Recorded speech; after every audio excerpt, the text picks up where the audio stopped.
沖合に出現した直径およそBonjour et bienvenue sur le podcast Kampai format actualité, nouvelle capsule que nous lançons sur les ondes avec Gaël. Bonjour Gaël. Bonjour Charlie.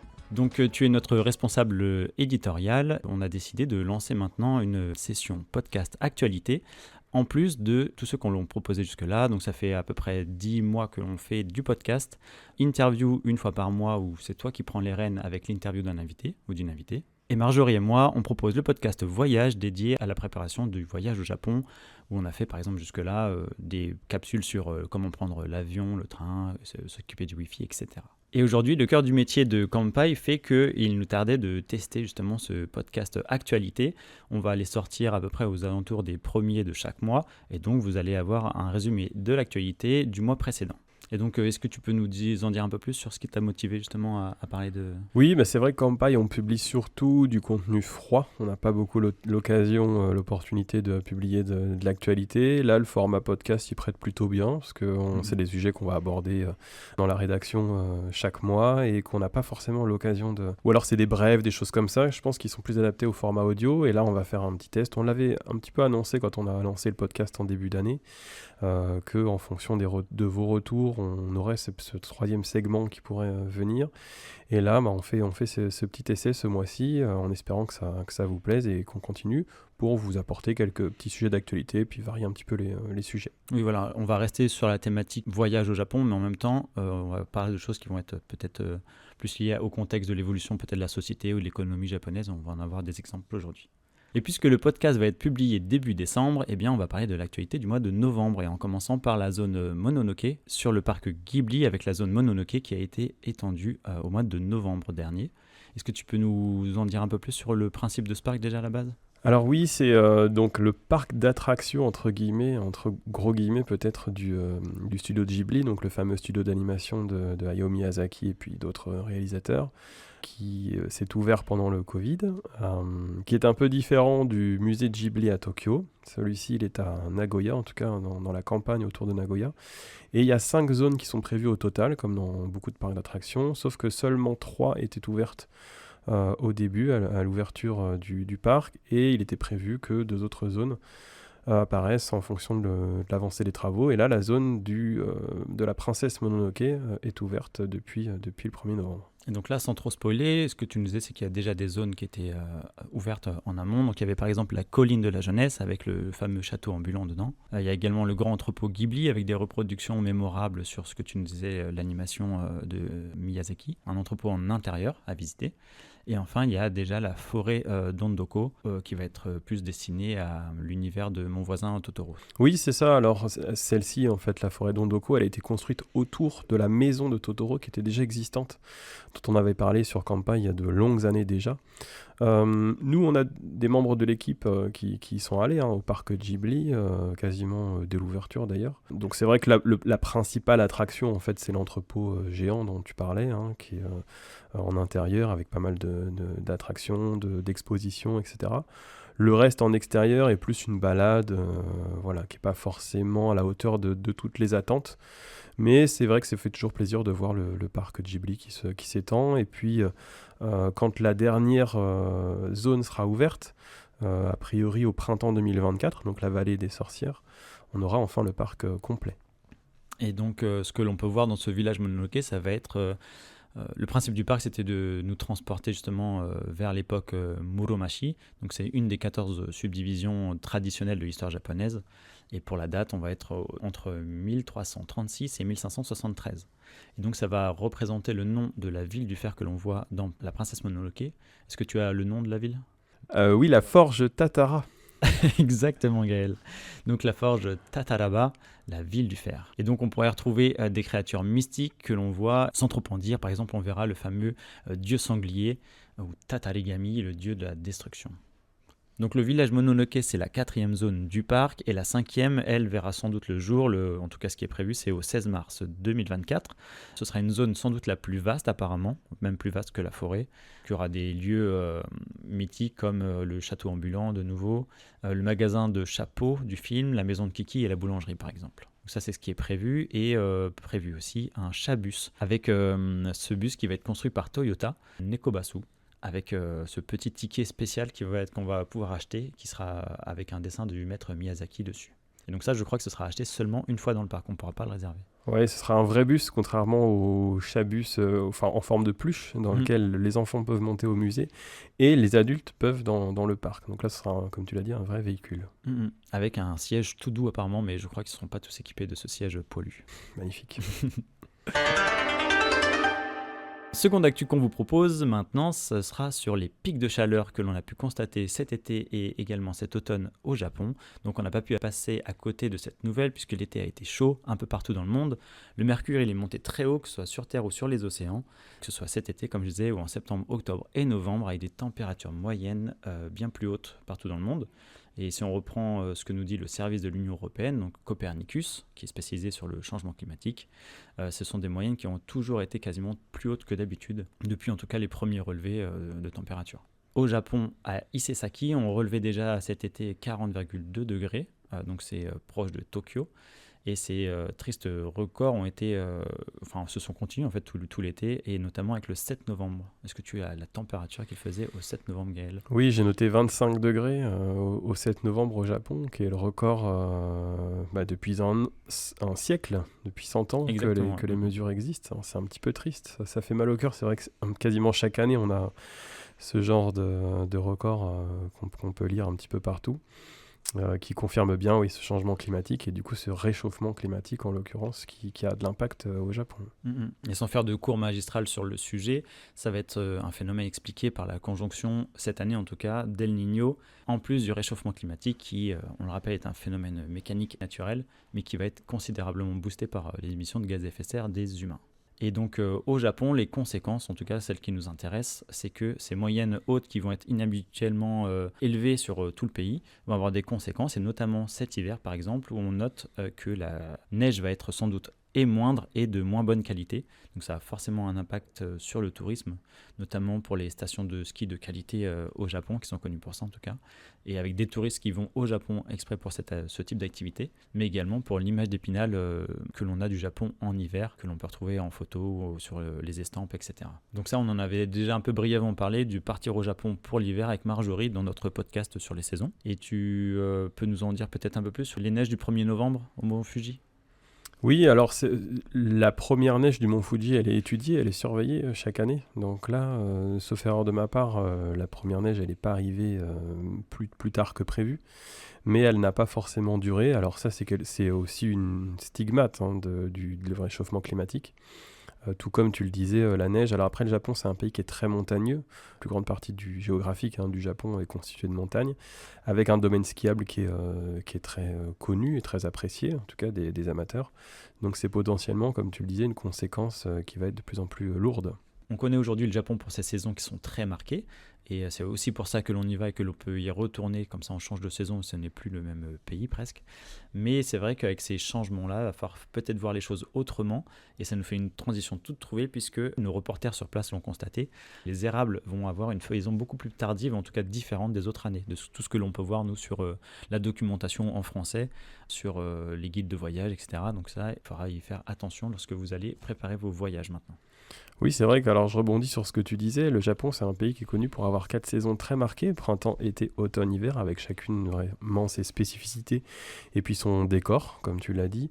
On pourrait même aller un peu plus loin en citant les fameuses 72 saisons du Japon, c'est le calendrier Koyomi, où le Japon est divisé traditionnellement en 72 périodes qui vont de 4 à 5 jours, 4, 5, 6 jours maximum, et qui étaient, jusqu'à il y a peu de temps, en fait, très précises, et on pouvait quasiment évoluer au rythme de ce calendrier tout japonais.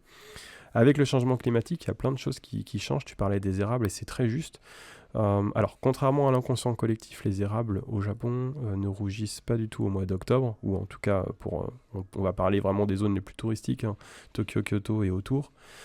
C'est plutôt dans la deuxième quinzaine du mois de novembre, et cette année, comme tu le disais, on s'aperçoit que, d'ailleurs les calendriers prévisionnels le montrent, que les érables seront plutôt à leur pic autour du 10 décembre, ce qui est assez tardif, assez inhabituel. Donc ça, c'est une donnée à prendre en compte. Le point positif, entre guillemets, s'il fallait en trouver un, c'est que On est vraiment dans la basse saison, donc si on arrive à supporter un petit peu le froid, donc tout relatif, on a des tarifs qui sont beaucoup plus attractifs en décembre qu'on peut les avoir en octobre, début novembre, à cause des vacances scolaires, notamment on parle pour les voyageurs européens. Donc ça, c'est peut-être le bon côté à trouver, mais voilà, ne partez pas au Japon pour voir les érables en octobre ou début novembre, et même fin novembre, c'est quasiment maintenant un peu tôt. Alors, on en a quand même, en montant notamment en altitude, mais c'est vrai que c'est de plus en plus tard. Et du coup, sur Campai, on s'adapte et on met les articles à jour avec ces prévisions qui ont changé, qui ont été transmises par des observatoires japonais notamment. Eh bien, vous avez mis à jour ces informations-là sur les derniers articles en tout cas. Oui, on fait en sorte d'être à peu près à jour. Notamment, on a un article dédié à l'automne au Japon et aux érables en particulier. Donc celui-ci est bien sûr tenu à jour tous les ans et on met le calendrier prévisionnel dès qu'il est connu, souvent dès le mois de septembre. Après, on le tient à jour en fonction des évolutions de température. Là, comme il a fait chaud, tu le disais tout à l'heure, jusqu'à très tard, jusqu'à début novembre. Là, maintenant, l'hiver est bien installé, mais ça a retardé encore, effectivement, cette feuillaison. Et c'est le même, j'en profite, je fais un petit aparté, le même problème qu'on va constater au printemps, pour aller voir les fameux cerisiers en fleurs, les sakuras, qu'on a tendance à espérer, en tout cas vers le mois d'avril. C'est au contraire de plus en plus tôt avec le réchauffement climatique. Maintenant, les sakuras, on les aperçoit vraiment dès la mi-mars, et même plus tôt pour certains, d'autant que parfois on peut les confondre avec les pruniers qui arrivent dès la fin du mois de février. Donc si on veut voir les cerisiers en fleurs, il faut aller au Japon à partir du 15 mars et non pas décoller vers le 1er ou 5 avril, parce que là on arrive souvent un petit peu tard. Et donc en conclusion, l'automne 2023 dans les villes en tout cas a été beaucoup moins resplendissant que d'habitude du fait des fortes chaleurs de l'été. On a une qualité de feuillage qui est moindre avec des feuilles qui ont été roussies par le soleil et des arbres beaucoup moins denses que d'habitude. Mais apparemment ce serait peut-être le contraire justement si dans certaines régions plus rurales qui vont être peut-être plus protégées de ce phénomène-là. Donc c'est pas le cas partout, mais en tout cas dans les villes on le constate déjà nous sur place. Autre fait notable de ces dernières semaines, dans le YouTube Game, on va parler de par exemple Johnny Somali ou d'autres YouTubeurs qui sont également sur d'autres plateformes comme Kick ou Twitch, qui remontent dans les médias occidentaux puisque on en voit de plus en plus qui, de par leur incivilité, vont créer des vagues de comportements, comment on pourrait dire, Inadaptés. Très inadaptés dans la société japonaise. Donc par exemple Johnny Somali, cet américain de 23 ans qui la provoque comme marque de fabrique de ses vidéos, a été arrêté dans un restaurant à Osaka par exemple, ou encore en train de se filmer, en train de pénétrer sur un chantier, non autorisé évidemment, mais il n'est pas connu que pour ça puisqu'il s'est filmé en train de diffuser de la musique raciste, de se moquer du bombardement d'Hiroshima ou Nagasaki encore. Et donc ça, est-ce que tu as vu d'autres choses passer ces derniers temps Oui, on a l'impression que c'est un peu une montée en puissance là, ces dernières semaines. Alors, le fameux Johnny Somali s'est fait connaître et haïr un petit peu de beaucoup par ses phrases, qu'heureusement il a été arrêté, et puis bon, relâché, puis re-arrêté. Alors la jurisprudence entre guillemets, Carlos Ghosn, pour le coup, a montré un petit peu dans les médias étrangers comment fonctionnait la justice japonaise. On a jusqu'à 23 jours de garde à vue pour un chef d'accusation, et ça peut être renouvelé, donc en réalité on peut être mis sous les verrous pendant quelques temps, même en préalable à quelconque procès. Donc oui, en l'occurrence, tu l'as bien cité. On pense aussi au youtubeur Phidias, qui lui aussi est très connu, alors même sans doute beaucoup plus, parce qu'il a plus de 2 millions d'abonnés sur YouTube, et qui lui s'est fait connaître pour... il a publié une vidéo assez virale, dans laquelle en fait il voyageait dans tout le Japon gratuitement, entre guillemets, c'est-à-dire qu'en fait il se cachait dans les toilettes du Shinkansen par exemple, où il utilisait différentes méthodes pour se déplacer sans payer le transport au Japon. Bon, la vidéo a été retirée de YouTube après, mais on peut encore voir des extraits un petit peu partout, par exemple sur Twitter. X. En tous les cas, voilà ce qu'on voulait dire par rapport à ça, c'est que c'est assez problématique. Alors déjà le Japon n'est pas très... agile sur la manière de répondre. Il ne sait pas trop comment répondre à ces incivilités, parce que le Japon n'a pas l'habitude de gérer ce genre de choses. Ce à quoi je pense par exemple, c'est quand vous allez sur le bord d'une route, vous avez des fruits en libre service et vous pouvez juste payer en fait sans que personne ne vérifie ce que vous faites. Donc vous prenez un fruit et vous mettez la pièce correspondant à ce que vous achetez. C'est quelque chose qui ne serait pas faisable dans pas mal d'endroits. Oui. Donc ce genre de comportement en fait de la part de ces youtubeurs et autres, il est difficile à appréhender à la fois pour les compagnies de transport et à la fois pour la police ou le gouvernement. Donc là, on voit qu'il y a quand même eu des réponses qui ont été faites. La JR a porté plainte, il y a eu des arrestations quand même qui ont eu lieu, mais ça a duré assez longtemps.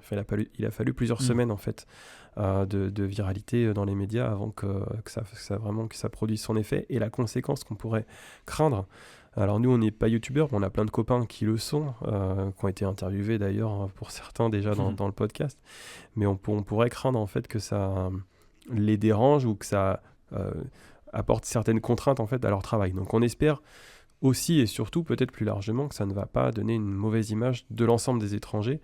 Comme le Japon a été fermé au tourisme pendant très longtemps, et c'est vrai que ça arrive finalement peu de temps après la réouverture. Il ne faudrait pas que ça entache un petit peu les relations entre le Japon et les étrangers.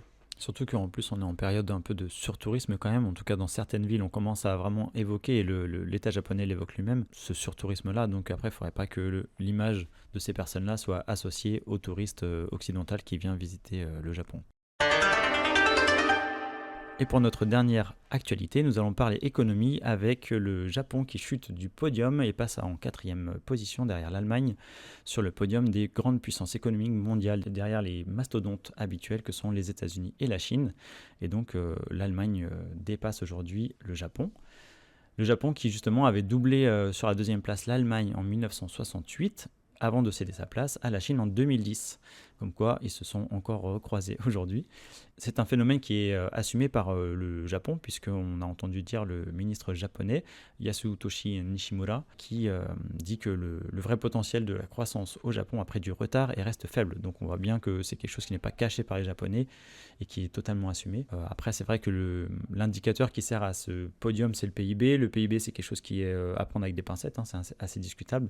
Mais par contre, ça va nous donner de bonnes trajectoires quand même économiques de la situation, certaines grandes puissances en tout cas. Alors nous on n'est pas économistes, donc on aborde le sujet évidemment de notre prisme avec nos connaissances, mais c'est vrai qu'il y a plein de choses qui se mélangent. Tu l'as dit, déjà le PIB, ça reste quand même un indicateur qui est très intéressant pour comparer les pays. Après il vaut ce qu'il vaut.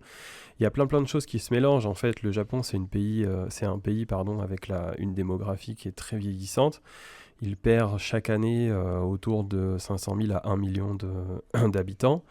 On s'attend à ce que il y ait plusieurs dizaines de millions de Japonais qui disparaissent entre guillemets du décompte global en quelques décennies. On est vraiment au début, en cours en fait de ça.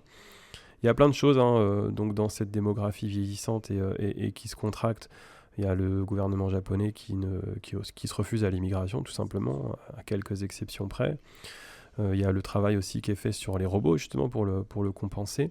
Ouais, j'allais dire justement sur des vidéos, on nous montre justement l'État japonais qui investit dans des exosquelettes pour les personnes âgées, pour qu'ils puissent porter des colis, etc. Parce qu'en fait, ils n'ont plus assez de main-d'œuvre jeune.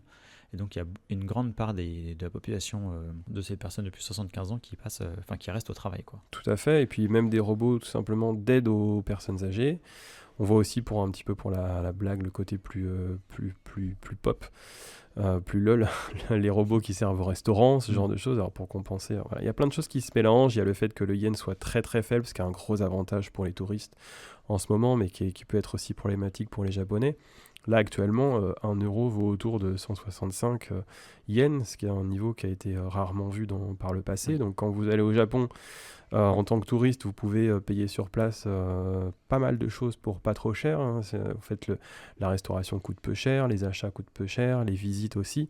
Avec 1000 euros, vous avez beaucoup plus de choses que vous ne les aviez il y a encore quelques années. Par contre, quand on est japonais, qu'on voyage à l'étranger, c'est l'inverse. On n'a pas beaucoup d'argent avec les yens qu'on a gagnés. Donc voilà, on voit aussi, il y a certains secteurs, par exemple les personnels de combini. Ou alors, on en parle aussi dans le cadre de l'animation japonaise, les fameux animés japonais. Donc, les salaires sont tellement bas qu'en fait, il y a une perte des travailleurs aussi au Japon à cause de ça. Donc, je pense que c'est un sujet qui nous dépasse. Nous, on n'est pas économistes, mais en revanche, on en voit les conséquences. Et pour te rejoindre justement sur le fait du vieillissement de la population, pour en avoir un peu plus une image claire, aujourd'hui, c'est un peu plus de 15% de la population qui a plus de 75 ans. Donc déjà, c'est assez énorme. Et en plus de ça, on prévoit comme tu disais tout à l'heure, que dans les années à venir soit bien plus, puisque ce serait à peu près 34% de la population d'ici 2040. Donc comment on va faire avec ça en termes d'économie japonaise? S'ils ne changent pas leur fusil d'épaule là-dessus, ça va être compliqué pour l'avenir. Notamment qu'il y a l'Inde qui arrive derrière en force avec son milliard d'habitants, donc c'est vrai que ça va pouvoir changer encore la donne. Et ce qui est quand même étonnant, c'est que c'est un peu un contraste, puisque les usines japonaises sont pleines à craquer, en tout cas ça produit non-stop, et pourtant en fait ils n'ont pas assez de personnes actives en termes de nombre de population pour réussir à maintenir le niveau de compétitivité mondiale. Ouais, c'est ce que j'allais dire. Avec l'Inde, là, je rebondis sur ce que tu disais. Je ne serais pas étonné que le Japon se déclasse encore dans ce classement PIB mondial. Est-ce que c'est un problème pour eux? Pas forcément. C'est un pays très endetté, mais qui est endetté au niveau national. La dette est plutôt soutenue par les épargnants eux-mêmes et puis les fonds de pension japonais. Donc, est-ce que c'est inquiétant? Je pense que le Japon maîtrise son sujet et puis il laisse couler parce qu'il y a des intérêts quelque part politiques. La chute de la démographie, ça c'est un autre sujet, oui. Et donc pour finir sur ce premier podcast actu, ce que l'on va faire, c'est une partie un peu plus récurrente. Je pense qu'on va vous offrir à la fin de chacun de ces podcasts actu. Je vais vous parler des articles qui ont été publiés sur Kanpai ce mois-ci, et puis Charlie va vous parler des podcasts, et on va aussi vous parler de ce qu'on va publier et diffuser le mois prochain. Donc en novembre, on a publié plusieurs articles, évidemment. On est toujours à un rythme de 2 nouveaux articles par semaine sur Kanpai. On a abordé donc l'université de Tokyo, Todai, le jardin intérieur de Meiji Jingu. On a parlé aussi cette saison des Ginkgo biloba. On parlait des érables tout à l'heure. On a publié un article complet sur les Ginkgo, qui sont les arbres aux feuilles jaunes, qui complètent évidemment l'automne japonais. On a publié également un article toujours dans notre série Histoire du Japon. On arrive bientôt au bout. Celui-ci couvrait la période qui allait de l'ère Meiji jusqu'à 1945, donc Seconde Guerre mondiale incluse. C'est notre avant-dernier article de notre arc Histoire. Après, c'est fini. On a publié aussi un article sur la fête du travail, qui était le 23 novembre, un jour férié au Japon. Et enfin, très récemment, un article sur le quartier assez méconnu de Shiro-Kanedai à Tokyo, qui est un quartier plutôt chic et résidentiel, mais avec quand même quelques belles visites à faire. Et bien entendu, en début de mois, on vous a annoncé la sortie de notre tome 4, donc notre série de livres sur les voyages au Japon. Ce 4e tome est dédié à Tokyo. Donc il est paru il y a un mois.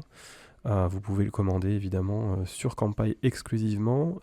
À l'unité, il est vendu à 19,99 €. Et il y a aussi un pack avec les 4 tomes ensemble. Donc tome 1, préparation de voyage. Tome 2, les visites. Tome 3, les itinéraires et budgets. Et donc ce tome 4 sur Tokyo. Pour un total de un peu moins de 70 €. Vous avez 4 livres. Pensez à cela si vous avez des gens autour de vous qui partent au Japon pour Noël par exemple. Ça peut être intéressant. Il y a quand même plusieurs centaines de pages au total pour en apprendre plus sur le Japon. Et pour décembre, alors on va vous laisser quelques surprises, mais on a prévu évidemment toujours 2 articles par semaine. Notamment, on va publier un article sur le marché extérieur de Tsukiji, parce que même si ce marché aux poissons a fermé il y a quelques années, a déménagé à Toyosu dans une ambiance qui est un petit peu plus aseptisée, je dirais. Le marché extérieur existe toujours, et comme on nous pose pas mal la question, on va publier un article dédié donc à ce nouveau entre guillemets marché extérieur. Et puis également, on a cet article, alors, pour ne rien vous cacher, qui avait été commencé avant le Covid sur le surtourisme au Japon. Alors initialement, on voulait parler du surtourisme uniquement à Kyoto, et là, on va aborder vraiment la question tu en parlais tout à l'heure, Charlie, du surtourisme vraiment au Japon, avec comment ça se présente, quelles sont les conséquences, les impacts, et puis ce qu'on peut faire pour l'éviter, parce que c'est pas une fatalité, c'est pas une fin en soi. Mais c'est un sujet sensible en ce moment, qui est, tu l'as dit tout à l'heure, qui est vraiment un sujet d'actualité, et que nous, on a envie de développer dans le fond. Et concernant nos podcasts, au mois de novembre, vous avez sans doute pu nous écouter avec l'interview d'Adrien, qui est le directeur de Japon Info, et également qui a mis en place une boutique Machiya. C'est plus une épicerie japonaise, c'est ça, aux alentours de Toulouse. Voilà, une boutique japonaise, principalement épicerie, mais d'ailleurs ils vendent aussi nos livres. C'est un des seuls en dehors de nous.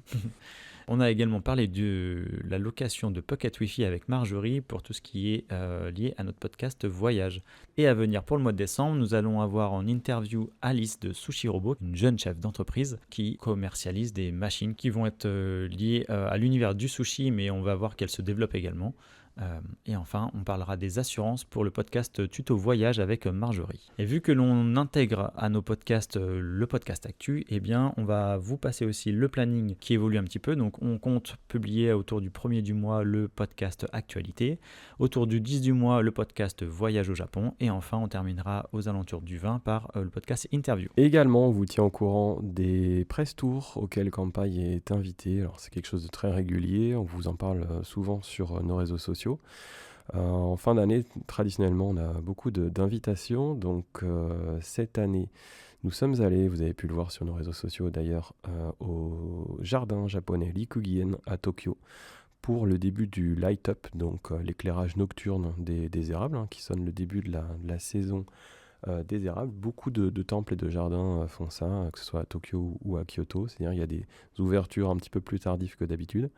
En l'occurrence, donc ce jardin, traditionnellement, le fait chaque fin d'année. Donc, on était invité à la soirée d'ouverture. On a également profité d'un press tour sur un ferry. On est parti de Maizuru, donc dans la préfecture de Kyoto, jusqu'à Otaru, à Hokkaido, et pour faire une petite escale dans l'île du Nord, et revenir à Niigata, donc un beau tour de ferry assez long, ce qui va nous permettre de vous expliquer dans un article détaillé comment faire pour prendre le ferry au Japon, notamment pour la partie couchette. Également, on a été invité dans la préfecture de Kagoshima, dans une ferme. Ça a été organisé par nos amis de l'Office national du tourisme japonais pour découvrir le tourisme et l'agriculture durable, qui est un sujet d'actualité, comme notre amie Charlotte a pu nous l'expliquer lors de l'interview dans le podcast Kanpai il y a quelques mois. Un press tour donc, qui nous a permis de passer quelques jours dans une ferme durable, et puis nous en avons profité pour passer quelques jours également à Tokyo pour compléter comme toujours et mettre à jour notre guide de visite sur Kanpai. Également, nous allons passer une nuit au temple bouddhiste de Kakorimbo dans la préfecture de Yamanashi, qui est au pied du mont Fuji, avec, si le temps nous le permet, je l'espère en tout cas, un tour en hélicoptère au-dessus du mont Fuji. Et enfin, pour ce mois de décembre, nous sommes invités à nouveau dans la préfecture d'Akita, que nous connaissons déjà bien, que nous vous avons partagé à travers plusieurs fiches sur Kanpai, et nous allons pouvoir compléter notre guide de visite d'Akita, notamment avec la péninsule d'Oga. C'est un voyage qui est axé autour de la gastronomie, du folklore et bien sûr des paysages de cette belle préfecture du nord du Japon. Donc comme toujours, ces press tours, ces voyages dans lesquels nous sommes invités, on vous les partage régulièrement sur nos réseaux sociaux, donc Facebook, Twitter, Instagram, et puis depuis peu de temps Blue Sky. Également, on essaye d'également remplir tout ce qui est TikTok et autres, même si on est un petit peu moins à l'aise. Et puis également, bien sûr, dans nos newsletters que l'on envoie gratuitement à tous nos abonnés. Chaque jour, vous avez des informations sur le Japon, nos nouveaux articles, les actualités, etc. Et enfin, bien entendu, ces press tours servent à publier des articles un petit peu plus de fond que ces 2 articles par semaine. Donc dans les mois, dans les semaines qui viennent, vous allez pouvoir découvrir en détail ces press tours avec un peu plus d'avis, d'explications et de conseils si vous souhaitez visiter ces régions-là. Et donc je pense qu'on s'est tout dit pour ce premier test d'actualité, Gaël. Merci de l'avoir partagé avec moi cet épisode, et puis on remercie tous nos auditeurs et nos auditrices pour le soutien, tous vos commentaires et ainsi que vos partages sur les réseaux sociaux. Oui, merci à toi Charlie, et puis j'espère que ce format vous convient, et si c'est le cas, on sera de retour chaque mois. Et voilà, on va enchaîner ça tous les mois. Retrouvez plus d'actualités Japon sur nos podcasts.